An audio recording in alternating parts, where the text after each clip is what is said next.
Beginner's Guide.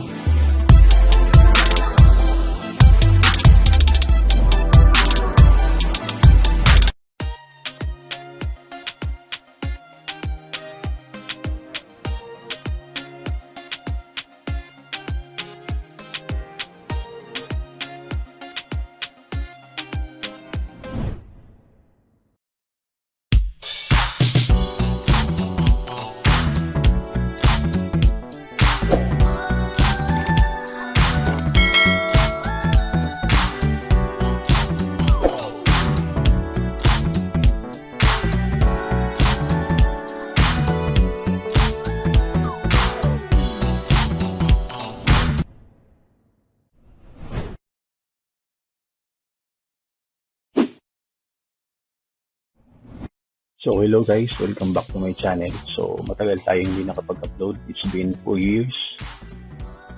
Wish na-retrieve natin ngayon yung channel. So ngayong araw is gagawa tayo ng panibagong basic tutorial kung paano mag-remove ng moving object using masking gamit ang Adobe Premiere Pro.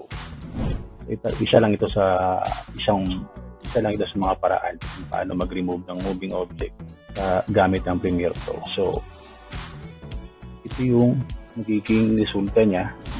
Ito yung after. Makikita nyo, wala siya. Wala ng object. Ito naman yung original. Yan, may kambing na kumakain. So, ito yung before. Ito yung after.